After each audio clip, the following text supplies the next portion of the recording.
One thing we have not done yet on the Thyroid Fixer podcast is talk about relationships, marriages, communication between you and your spouse, your partner, your loved one, especially as it relates to our health. And this is a really difficult topic, believe it or not. If you haven't been in a difficult situation or a difficult conversation like this, it can get kind of sticky. And even with friends, with family, trying to tell another person how you feel on a day-to-day basis and what your symptoms are and how it interferes with your life and your focus and your energy and your desire to do anything with that person, whether it's sex or going out to dinner. I mean, having thyroid and hormone problems or any kind of health problem for that matter can really impact your day-to-day life, and then it ends up impacting your relationship. And I've had many, many patients who have gone through our program and said, this saved my marriage. But I've heard the stories as well of marriages really on the brink or unfortunately ending because of a health problem. And that just shouldn't be. So I wanted to bring in an expert on this topic so we can really unpack all of this, have a real open conversation, and give real advice to you ladies. This is mainly for the ladies, but we might talk about the dudes a little bit here and there. I want to introduce you to my dear friend and colleague, Kelly Clements. We met at an event, and a bunch of women sitting at the table. So picture this, ladies. We're all sitting there at the table. We're just having dinner and drinks after a really long day at a conference. And the topic of relationships starts coming up. And lo and behold, we have a relationship expert at the table. This is amazing. So we all start, because this is what we do, right? When you have an expert, it's kind of like having a doctor in the room. You start, hey, doc, I got this pain right here. What is this? So we're like, hey, Kel, here's what I'm dealing with in my relationship. Here's what I'm dealing with in my relationship. And it was such an amazing therapeutic conversation. I'm pretty sure she gave us like $100,000 worth of therapy in the hour that we were all sitting there. So Kelly, she's the creator of the newer. And it's spelled with the word renew because that's what it's about. She mainly works with entrepreneurs, those type A crazy drivers that I'm always talking about on the podcast. I'm one of them. But it really is all about this. What she does is marriage centric coaching. And it's her way of really getting into the relationship and into communication and being able to guide people to a better marriage while keeping your job, while thriving in business, while thriving in your own life. And this all comes, like we all do, it comes from our personal experience that underscored why it was so important for both the entrepreneur and the spouse to have a coach, to have somebody there helping you out. And I think that goes to entrepreneurs and non-entrepreneurs alike. Kelly can seamlessly help bridge the ambition gap that many type A crazy entrepreneurs, type A drivers, couples experience, as well as giving relevant perspective changes to help couples connect at a deeper level. So her relationship spectrum helps couples identify ways to create healthier, powerful dynamics, and her presence principles will help both parties get more enjoyment and intimacy out of the relationship. So we're going to tell you all about what Kelly does and how to connect with her. But let's get into the conversation first. Kelly, welcome to the show. Thank you so much for being on. Oh, thank you. It's my pleasure to be here. We had so much fun that night at dinner. I can't wait to see what we cover today. Oh my gosh, there's just so much. There's so much.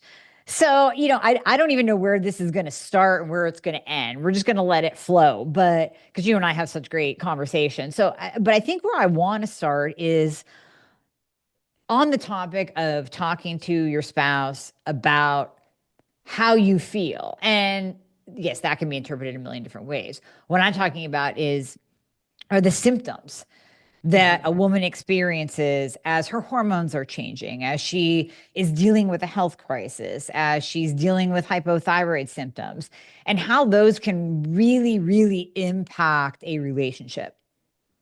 Yeah.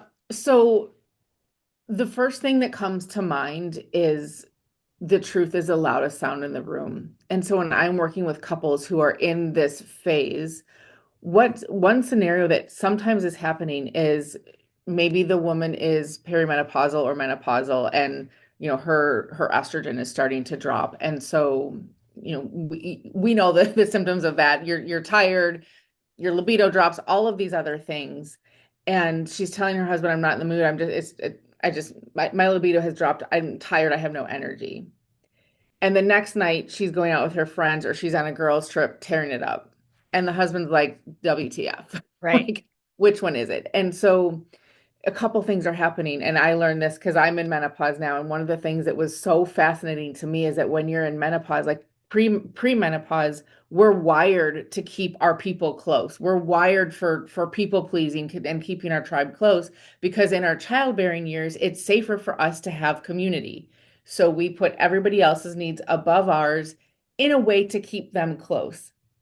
But as the estrogen drops and we start getting into perimenopause and menopause, that need is no longer there. And especially modern women, we're looking around and we're like, if my man or my partner is another person I have to take care of, I'm going to cut bait because I'm better off alone. We're making our own money now. We're making our own friends. We're establishing our own lifestyles.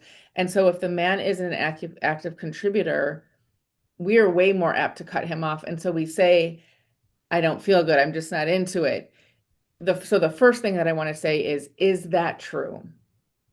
It might be that there's a deeper level than health, and maybe the relationship stress is informing the hormones getting out of whack. And so getting really honest about you need to step up as a partner, and I need more help as a partner because my people pleaser is dwindling. Hmm. So that's the first part. Now there's other parts where like you truly are like, I want to want you. I'm in love with you. I want to do better and I just can't. And that's again where the adage of the truth is allowed to sound in the room. Like when you're coming from this place of like, I desperately still want to be with you and I'm more frustrated than you. I want to fix that. That energy is going to come across that heart-centered place is going to do most of the talking. It's not necessarily something that you need to say. It's being in your heart in the way that you say it so your partner does understand. And so the first thing is like making sure that you're really being honest about the reason. Mm. Oh, that's powerful because as you were talking, I'm thinking, how many times, and I am guilty as well, do we go on the defensive? Well, you just don't get me. Well, you just don't understand what it's like to be a woman and to have these fluctuating hormones and to have hypothyroidism. And and we put it on them as a responsibility for the partner to get it when they're Sure. not walking in our shoes. Sure. Sure. And so two opposite things can be true at the same time. And so when as soon as we go on the defensive, that's that energetic thing that I'm talking about where the truth is the loudest sound in the room. And so if we can get into the curiosity with our partner and drop the judgment of like, this is what it's like for me. I want to want you. Like I look at other couples and I'm like, oh, I remember when we had that. Like I desperately want to want you. My commitment to you has not changed. What's it like for you? Are you feeling rejected? Do you feel like I'm not being honest with you? And you can just get into the conversation where both people's truths get to be honored. And it's from a position of curiosity instead of defensiveness or judgment. That can move you guys light years ahead. Hmm. And when you think about it, any form of being on the defensive doesn't work. It never works. Why do we even do it? It's like I guess it's in just an embedded human trait that we defend ourselves, but we Mhm. never get what we want when we move into that mode. And even just you speaking it out, it resonates. I'm like, well, of course, if you speak the truth and you speak from your heart and you tell your partner how you really do want them, and this is something that you're struggling with, of course, that's going to come across better than going on Totally. the defensive and you don't understand. Yeah. Yeah, especially as type A's or alphas, when we get into the defensive mode, it's our ego. Like we don't want to be wrong, we don't want to be misunderstood. And so we want to come back and like that's why I love the work I do is like it's helping driven individuals like get into this heart space that has been neglected or abandoned for so long because here's where all the power and movement is going to exist if we can like this is the longest journey. It's the longest 18, these 18 inches between your head and your heart is the longest journey we can take sometime. And so sometimes when you're looking for the right words, it's just a drop in of like, what's the truth? Like, what's the loudest truth that is unspoken, but very loud right now that we can just drop into? Because now we can solve the right problem. Yes. Yes. And I feel like the what we just talked about kind of ties more into libido. So if we're taking a female and male relationship, it just is that men are more driven by libido than women. Now you'll have the outliers and the differences here and there in each relationship, but we can say that in general. So that conversation of coming from a heart-centered place and having that discussion around libido, okay, that makes sense. We're kind of stroking his ego, we're letting him know he's still wanted. But how do we have that discussion about, let's say, honey, I've gained weight and I don't feel comfortable in my own skin, much less getting naked in front of you. Honey, I am Mhm. so tired. You don't understand. Like, you don't even get the level of fatigue that I feel right now. My hair is falling out, and that's literally all I think about all day long. And it produces anxiety and stress in me. So that's all I focus on. The last thing I want to do is go to a restaurant or go have drinks with you or go be social with your buddies. I don't want Yep. to do that. So how Yep. do we talk about those things that seem, again, I know from listening to my patients, I know the responses of the partner, and it's like, just suck it up. What do you, just get over it. Just get dressed and go out. You look fine. And they Yep. don't get it. Yep. So again, I'm going to give you both narratives that I hear because when I work with couples, I can hear both narratives. And a lot of times the male partner will say something like, well, yeah, she complains about it, but she never does anything about it. Like if you're that uncomfortable, why don't you go work out? And it's like because I'm exhausted, and it just becomes this like self-defeating spiral of like I work out and then I need to take a nap for 2 hours. Like it is Venus and Mars in that respect. And so, which was where you come in, somebody who can actually help you solve the right problem. So it's not just about diet and exercise when your hormones are that out of whack and working out puts you on the couch for 2 hours because you're exhausted.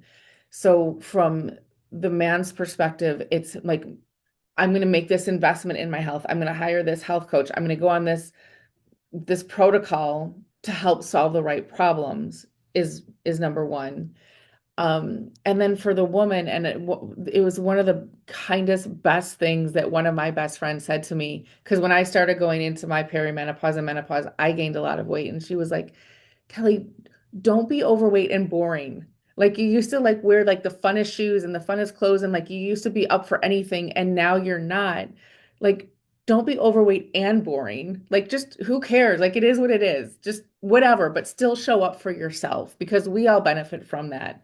And it was one of the best things she ever said because it can become this domino that just starts tipping everything in the wrong direction.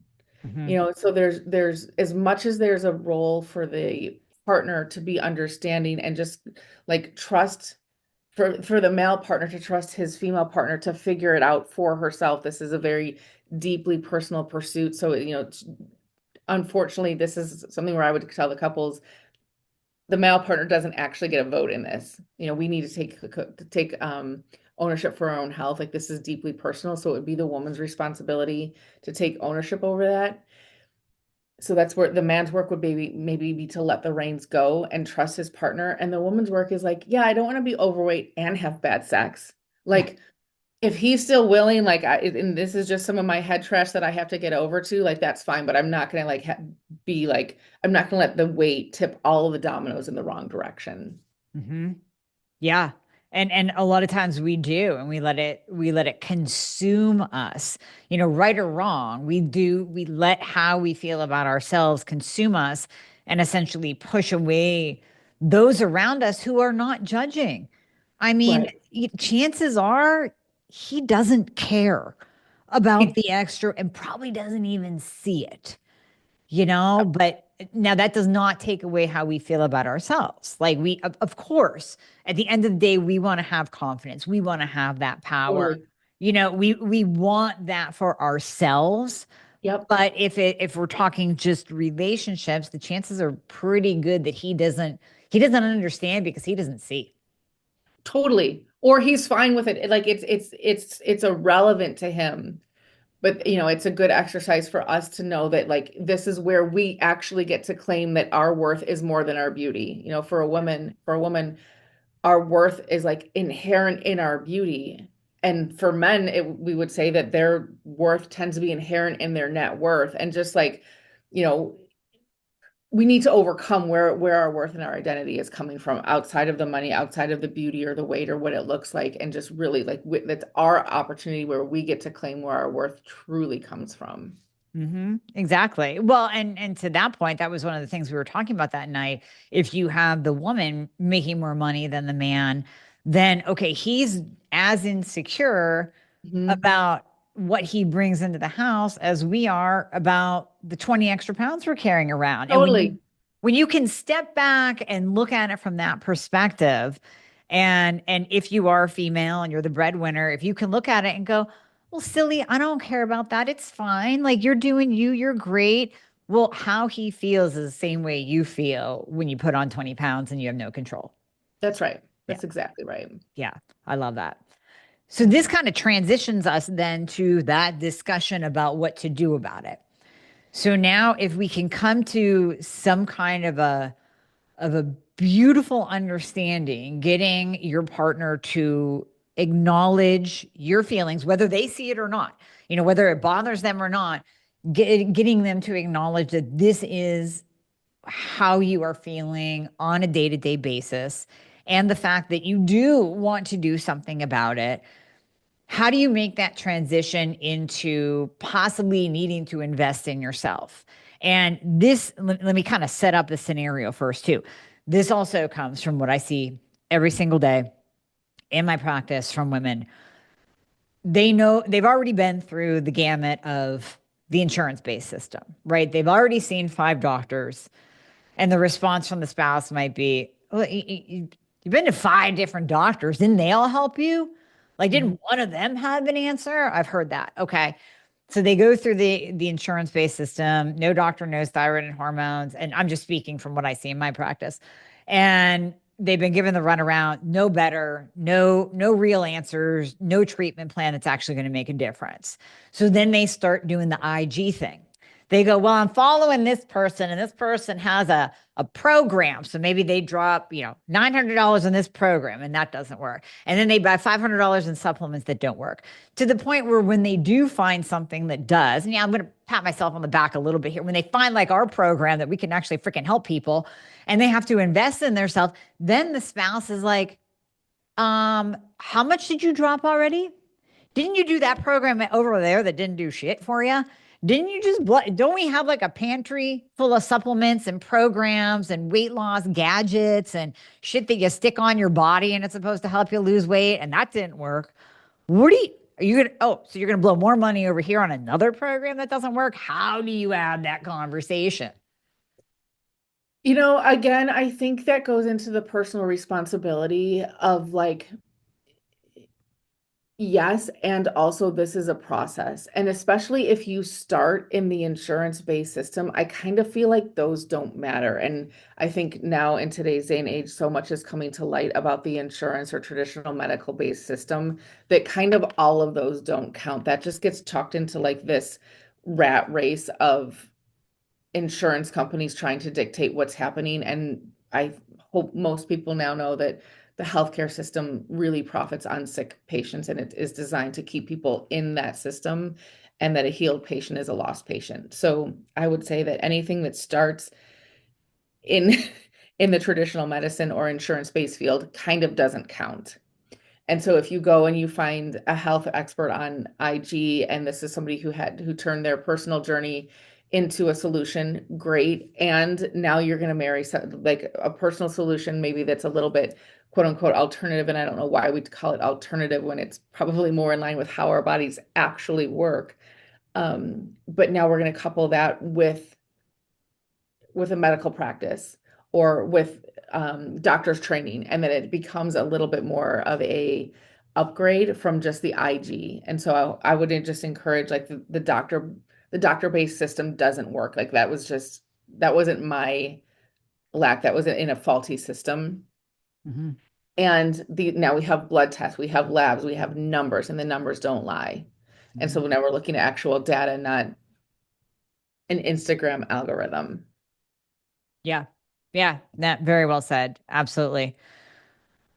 So once we have that, when we're having that conversation, and again, I'm looking at this more from the perspective of the female talking to the male because that is just more common. If Mhm. you're in this opposite situation or you're in a homosexual relationship, this could apply as well. Sure. But once you have that back and forth conversation, what does the woman need to keep in mind when speaking to the man? Because men need different things in relationships. And maybe us coming to the man, and I've done this too, so I'm guilty, coming to the man with what I think I would need, but that Mhm. doesn't necessarily work for him. It's like, again, the Mars Venus, we are speaking two different languages. Sure. And I am expecting him to understand me because I would understand that, but that's not what he is receiving and hearing. Sure. So men are super, super linear. And so if one of the conversations you guys have been having is we're saving for retirement or to buy a new business or whatever, and so they lock in on this goal. And then this conversation starts happening over here about now we're going to make an investment on the health, on my health. It's like, whoa, wait a minute. I'm locked in over here. Like we're going this way. And when we change the direction on a man whose train has left the station, it's very, very frustrating. Like, but we're going here. And so I think if you can attach the reality of, yes, we're going here, and we're going to make a little bit of a side investment here because if my energy comes back up and my creativity comes back up and my libido comes back up and we're having better sex, we're going to get out here faster. So the end goal hasn't changed. I'm not derailing you. I'm just asking for a little bit of a tangential discourse right here just to kind of go get some turbo fueled gasoline that might be a little bit off the beaten path so we can get there faster. But making sure that you're locked in with where he's looking is going to help him feel less confused because probably if you're like, all right, we're going to take all of our extra money and we're going to invest in this goal out here that we're going to real estate whatever, and now we change it, he's going to be defensive, he's going to be frustrated, he's going to be confused. Mhm. So we can help lower that reaction or that response from him if we can tell him this goal is still important. Mhm. Okay. Nope, that makes sense. Yeah, because I can totally see that. And again, I've been so guilty of it. I'm like, all right, we need to save money. We got to stop going out to eat every freaking day. But then I'll go get, like a laser on my face for $500. It's like, well, but that's important because this is how I look every day, as opposed to eating and drinking something that's just going to come out the other side in 12 hours, right? So Totally. there's a big difference for us. Now, you had said that men, and you taught me this, that men need what is it? It's the play, the praise, and the purpose. And women need provision, protection, pursuit. Can you break that down? Because that absolutely Sure. plays into this conversation. Sure. So those are the presence principles. And the presence principles are 6 things that I came up with to offset entrepreneurship in a relationship. So I work with entrepreneurs and their spouses to make sure that they're growing a business without growing apart. Hmm. And so play, praise, and purpose are the feminine energies. And I didn't make this up. I packaged them in this way so that each person could understand their role. So play, praise, and purpose are the first 3 of the 6 presence principles. And the reason those are important for women to focus on is because they create a sense of significance that men need in their relationship. So in a heterosexual relationship, women need security, men need significance. And so the woman can provide a sense of significance through play, praise, and purpose. Okay. Men would focus on provision, protection, and pursuit because that creates a sense of security for his partner. And I'd say it's about like a 70-30 split. Both parties are responsible for all 6 of those to help create really what I would call the intimacy activation. But women would have the onus on play, praise, and purpose, and men would have the onus or responsibility on provision, protection, and pursuit. Okay. So when you give me an example of what a woman could do taking into account those principles, like or however you want to do it, maybe how she would normally do it versus how she could change it up or what that looks like. Yep. Number one, by far and away, most important category is praise. What this comes down to is paying attention to the compliment to criticism ratio. Most times in long-term relationships, the things that we were initially attracted to in our partner throughout the years become the things that really annoy us. And so where they started out as hero to us, now they're getting chastised, and like this quality that we used to love is causing all kinds of problems in the relationship. And so it feels like they're criticized all the time. And the dynamic that I see play out most often, if the male is an entrepreneur, he's like, well, screw this. I know how to win at work, so I'm just going to keep going back to work. I'm confident at work. People think I'm good at work. People come to me to solve problems at work. So I'm just going to keep going to work because every time at home, I can't do anything right.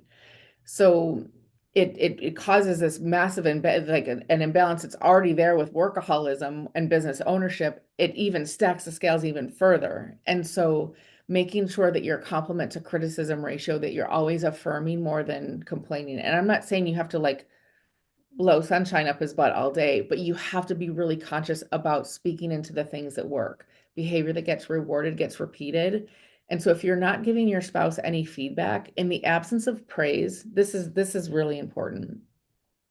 In the absence of praise or any kind of positive feedback, everything feels like criticism. So it's like, why did you do that? Criticism. Have you thought about doing it this way? Criticism. Because they're not getting any positive input. They don't know how to win. Men are fixers. They want to solve it. They want to know when they're winning. And if we're not telling them, they're like, well, why even bother? Nothing I do was right. Why even bother? So they start to get this sense of learned helplessness of you can just do it better. I'm just going to stay out of your way. And now we're like, well, you don't do anything. I'm sick of taking care of you. You can see how that plays out. Mm-hmm. And so getting really good at speaking into the way that a woman speaks to her man truly, truly will build him up or tear him down. And it doesn't matter how much affirmation or how much respect he's getting at work. The only person he wants affirmation from is his wife. That's it. So if he's coming home and like, well, this person said I did this, and this person retweeted me, and this person wants me to come speak, he's probably doing that because he's trying to get your attention of like other people want me, why don't you? The Yeah. only person he wants the affirmation from is his wife. And so the more when you can speak life into your partner, tell him what he's doing great at, tell him what you respect him for, tell him that you're proud of him, that makes him feel like Superman. Mm-hmm. So really, when we talk about the presence principles for women, the most important thing is speaking life into your man. I think that we don't really realize how powerful emasculation is, and that when we're coming with criticism and not enoughness and insignificance, how absolutely debilitating it is for a man. And we kind of laugh it off, or it has gotten lost in translation for women coming into our own.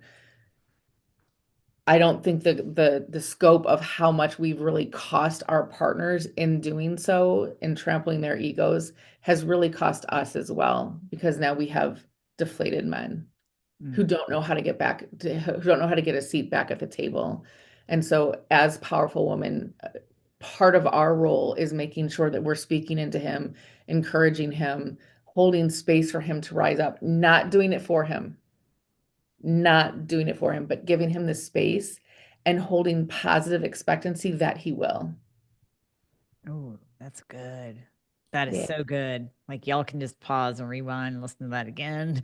Then then hit play and we'll keep going. But no, that is so good. And it's just resonating with me even when you're talking. Like I don't know if all y'all listening to this are sitting here going, "Oh my God, I just realized that the other day I did this and I totally meant it as a joke or I meant it even to help." So the other day we have these blinds in our bedroom that need charge. They're automatic blinds because the high ceilings, I can't go up and pull them down. So they're automatic blind, but you got to charge it every so often. And I was like, it's really high up there. You got to be on a ladder. Do you want me to just call the company and see what they charge to come and do the blind? I literally just took away Hmm. his ability to help, Mm, provide, yeah. have a purpose. Just even, and that seems silly when I say have a purpose. Like, how are you going to get a purpose from charging blinds? But it's the whole helping out in the house and doing something and not needing another man or a company to come Yeah. in and do it for him. And it's Yeah. like, as you were speaking, I just went, oh God, I totally did that. And it's these little things that we don't think of as women that we Yeah. really have to be in tune to. This leads me, I want your opinion on this because, we have seen in the last, I don't know how many years, I don't know if you want to go 20 or 50 or whatever, that women have risen up in the workplace and there are more and more entrepreneurs and there are more and more women being the breadwinners. And in that, we almost, the feminist movement has good and bad qualities to it. And Hmm. and so we have regained power. We have the ability to make our own money and take care of ourselves and be independent and or provide for our family, but we also have forgotten the fact of everything that you just said, that you still have to see the differences in sexes and you still have to build that man up and not stand as the all-powerful, all-knowing woman that doesn't need anything at all. Yeah, And I right. think that's been really, the feminist movement has been kind of damaging to relationships, hasn't it? Absolutely. Absolutely. And to your point, needed. Much, much needed. I mean, when you think about our moms couldn't buy their own houses or have their own credit cards. Like this like financial independence is brand new. So as humans, we're all figuring out together. And I think our pendulum went from one extreme to another. And I'm not saying for women to dial it back. Do not dial it back. Like where we've gotten to is amazing. Keep going. And we've had to use a lot of our masculine energy to get there. We've had to like get into the external world and like climb the ladder and break the glass ceilings. We've been like really figuring out how to like claim what's ours in the external world, which requires masculine energy. And what I learned, because I grew up where anytime you did anything like a girl, it was an insult. Doing Mhm. anything like a girl was an Run insult. And like a so girl, right? Yeah, you throw totally. like a girl. Totally. So like I figured out real quick how to be like a tomboy or one of the guys or one of the bros, and all my friends in high school were guys. And then it took me being next to a really masculine man where I got to be in my feminine and I was like, "Whoa, what is this magic? What is this power?" Like there is so much power and relief and magic and creativity and connection in our feminine energy. And so, as much as the women have had to figure out the external world, I think what's up now is not for the women to scale back or like make, just accommodate our men. I think what's up now is for men to go through the counter journey of what we just went through. So they've mastered the external world. But when you look at a man's journey, we talk about, oh, our moms couldn't get credit cards. Well, our dads couldn't cry. Our dads couldn't listen to podcasts or hire a coach. Like they couldn't ask for help. If they went to war and showed emotion, they were getting shot. Mhm. And so what's up now, in my opinion, is to hold space for our men to do the inner work. And this is not like making them more feminine, but to give them the tools to understand their inner world because they don't understand the inner world any more than we did when we started busting into C-suites. Like we were trying to figure it out and just act like men there because it's what we knew. But men need to really start doing the deep dive on their inner world and like understanding that not every emotion needs to be expressed as anger. When a man feels lonely or hurt or confused or hungry, so often it just comes out as anger, Mhm. which doesn't make us feel safe. And so if we can hold space for them and help them understand their emotions, and sometimes it's as easy as just naming it. I'm confused. Great. Let's figure Mhm. it out together. You're the smartest man I know. I know we can figure this out. Mhm. But just helping them name the emotion that they're feeling so that they can navigate their inner world without just having this explosion of anger all of the time. Mhm. Yes, I love that. Now, would you actually do that when they're in the anger? Would you say, honey, I really think that this is more your fear, your worry, your confusion?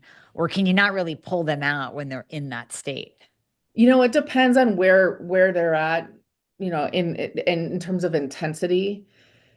I think the most important thing for us as women is understanding it. We are ninjas at understanding where our emotions are. I mean, we're in and out of so many of them a day, so it's just so natural to us. And so when we see our partner like get hijacked and like they're in that anger mode, like holding boundaries, I'm not going to tolerate disrespect. I'm not going to tolerate you putting this on me. I'm not going to accept the blame for this. And I understand that you're upset right now. So let's take a minute. I'm going to take a walk around the block or a drive, or like we just need to take a breather. And when you come back, it can be like, look, I understand how angry you feel about this. Can we do the work? Like, and I don't want to accuse you, but you might have been feeling confused and I can help clarify. Mm. You might have been hurt. You might have felt rejected or you might have felt let down. And if I understand why you felt like that, I can do the work to help you understand it differently. But again, it's solving the right problem because when their anger goes up and now we come back at defensiveness, their anger goes up even more and it just continues this downward spiral. And so as women, this is what the holding space is you're having an angry reaction right now, and I'm not dismissing you, but let's just get back to our nervous systems being a little bit more under control and we can talk about this. But I'm not gonna get sucked into that spiral with you. Hmm. You know, And oh, go ahead, Cal. in neutral times, Yes. like not coaching them, not trying to fix them, but just offering. There's resources where you can figure out what your emotions are, and they're all welcome and they're all temporary. Just because you feel confused in 1 minute doesn't mean that this is a life sentence. Like, we just need to learn how to kind of let them ebb and flow through and not hold them so tightly. And that conversation in neutral times when you're not in the throes of an argument or in a contentious season in your relationship, just kind of giving them the inside scoop on that. Hmm. I love that. Just a business idea for you before we move to the next topic. If we could have like a Kelly in our ear, like if there is a way to like clone you and literally have you speaking to us so we could say the right words when we're in that moment. Because even just listening to you, I'm like, oh, that is so good. Now, if I can just remember to do that. Just saying, we need a Kelly in our ear. Okay, so moving on. Clone.ai. AI, yeah, Kelly.ai. So I want to talk about, I mean, you and I talked about this a little bit off air, the effect of relationship stress, no matter what it is. I mean, if it's you talking about your health, if it's him not having a purpose, whatever the point of tension is, how is that affecting our bodies, our stress response, our hormones, I mean, yes, I do talk about how stress affects our thyroid and hormones, but what do you see when you're working in the trenches with these people? Do you see their health get thrown off? Have you ever told the woman like, listen, this is taking its toll. You really need to go get something checked here? Oh yeah. And I'm not a health expert, but I can definitely see where um when the love relationship or the romantic relationship is out of whack, it just feels like everything is beige. Like, it doesn't matter how good things get at work or how good things are with your kids or how much fun you had at the girls' night. Like, if you know that every night you're going back to a unfulfilling relationship, it's just kind of like being in permanent vanilla or beige world. Mhm. And so you don't have that sense of excitement. You don't have that sense of desire that propels you to want to like learn new things or take new challenges or get into the super fun exercise class because it just kind of all feels a little bit out of reach when your heart is sad. And so I'm actually interested in your perspective on the stress. Like when there is relationship stress, I can imagine cortisol goes up. Mhm. I can imagine there's a direct relationship or impact on the hormones when the love relationship is out of whack. So can I flip the Yeah. question on you, like from a hormonal perspective, what you see? Yeah, definitely. And it's not until you get in those times of stress. And I totally agree with you. I think relationship stress and maybe money stress are at the top of our stress ladder of what really affects us. And then, children, if your kid is sick or something like that, that can be up at the top there too. when I have fallen into those times of relationship stress, because none of us are immune to that, I can honestly step back and go, oh, yeah, this is what they're talking about when they say stress is absolutely toxic to your health. I can feel my insides almost breaking down, for lack Mm. of a better word. Now, yes, we have science to back this, but that's my anecdotal experience. And then I get sick and all things start to happen, like my hair falls out, my skin goes bad, I gain weight, all of that. Well, that is because exactly what you said. You have that stress response. And with a relationship stress, yeah, if it's one fight, if it's just like, "Meh, meh, meh, meh, meh," and then, okay, we made up and things are okay, that's one thing. We're talking about that chronic, ongoing, the misunderstanding, the how am I going to talk to him about this? It's on your mind. It's on your mind. It's a point of contention that tends to take its toll. And then we get the cortisol release over and over and over again throughout the day. What that's going to do is push up our blood glucose. That high glucose and high insulin state is very, very inflammatory, and both cortisol and glucose can affect the thyroid. So then that's going to downregulate thyroid. So now we have now a lower mood, lower metabolism, lower energy, messed up sleep. That starts to affect our sex hormones in addition to whatever hormonal shift you're in life. So it is a real cascade that can occur and can absolutely affect our health. And I mean that can be a problem, and it just exacerbates the very thing that you're dealing with in the first place. Yeah, yeah, right. And you know that what I when you were talking about that, it brought me back to one of your earlier questions about like how do I talk to my partner about this? And it might be like, look, I'm doing my work to regulate my hormones. Here's what I need from you. You know, I like because if we don't fix our relationship, I am going to keep spiraling into all of these different programs. So I'm going to take care of the internal world. I'm going to take care of my hormones. What I need from you to help me keep this in check so that we can both move forward together is more communication, more like better date nights. I want you to flirt with me again. I want to feel like you're present, like no phones at the table, whatever it is. But that might be a great opportunity for her to ask him of let's let's let's take this to the moon. Like I don't want to get in great shape and still have a blasé relationship. Like let's Mm-hmm. do this together. And here's ways that you can impact that. Mm-hmm. Which again, provision, protection, pursuit, find them all three of them would be great. But even if you can just find one that is going to be help move the needle, that can be a cascading effect in the best possible way. I love that. I love that. So, Kat, I mean, you've written books before. I want to have you back on the podcast because I think we should separate this into like a part one and part two. So, we'll obviously put all of your information in the show notes, your book, The Power of Play, Praise, and Purpose, and Grow Your Business Without Growing Apart. I love those two books. So, we're going to put links to those in the show notes as well as to your website. But I know that you're working on courses. Can you, first of all, I have two questions for you. One, what would you leave people with? I mean, we've covered a boatload. So if you summarize it, what would you leave, we'll say the female listener with? And then what does it look like to work with you? Are you doing individuals? Are you doing main courses? How, if people are like I feel right now, my God, this woman gets it and can literally save my marriage. How do people find you and work with you? Yep. So right now I'm doing one-on-one. I am in the third version of my course. I have a major perfectionist bone with the course. So that course will be released very soon. You can get that on my website.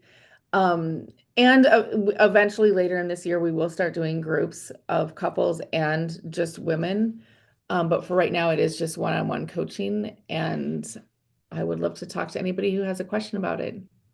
Yeah, super powerful, super powerful. And then what would you leave women with if you could leave them with one to three little tips that they can do right now to try to improve their marriage and or have that hard conversation about their health with their spouse? Yep. So the word unsaid is really loud in my head right now. And I think so much of our relationships um, challenges are in the things that are unsaid. It's not necessarily what's going into the relationship, it's what's not going into the relationship. And that starts with getting really, really honest with yourself.